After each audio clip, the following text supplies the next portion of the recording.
শুধু সকাল বিকাল দুই বেলা যদি আমার খাবারের বন্দোবস্ত হয়, আমি আর নবীর লক ছাড়ি না। আমার আনসার সাহাবারা ক্ষেত খামারের কাজ করতো, আমার মুহাজির সাহাবারা ব্যবসা করতো, আর আমি নবীর সাথে সাথে থাকতাম। 5374টা হাদিস তিনি বর্ণনা করেছেন।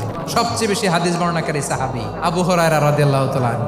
বিড়ালের বাবা কি করতেন? খালি হাদিস মুখস্থ করতেন। হাদিস প্রিজার্ভেশনের কাজে বিশ্বনবী ওনাকে কাজে লাগিয়েছেন। উনি একদিন বলেন, ইয়া রাসূলুল্লাহ আসমাউ মিনকা কাসীরান ফালা আহফাজু। নবী, অনেক কথা শুনি, আমার মনে থাকে না। বিশ্বনবী বললেন, তাই তোমার চাদরটা বিছাও। আবু হুরায়রা বিছালেন। বিশ্বনবী হাত বুলায় দিলেন। এরপরে অনেক হাদিস বর্ণনা করলেন। আবু হুরায়রা বলে, তারপর থেকে বিশ্বনবী যাই বর্ণনা করে আমি শুনি আর একটাও বলি না। এখন সুবহানাল্লাহ। বিশ্বনবী ওনাকে নবীর এই যে লক্ষ হাদিস প্রিজার্ভেশনের এই দায়িত্ব দিয়েছেন সাইয়েদনা আবু হুরায়রা রাদিয়াল্লাহু তাআলা আনহুকে। আপনারা কি খেয়াল করেছেন কত বড় চৌকস ট্যালেন্ট হান্টার ছিল আমার নবী? এক একজনের এক এক ট্যালেন্ট, এক একজনকে এক এক দায়িত্ব দিয়েছেন, এক একজনের প্রতিভাকে এক একভাবে বিকশিত হওয়ার সুযোগ দিয়েছেন। আওয়াজ করে বলেন ঠিক কি না?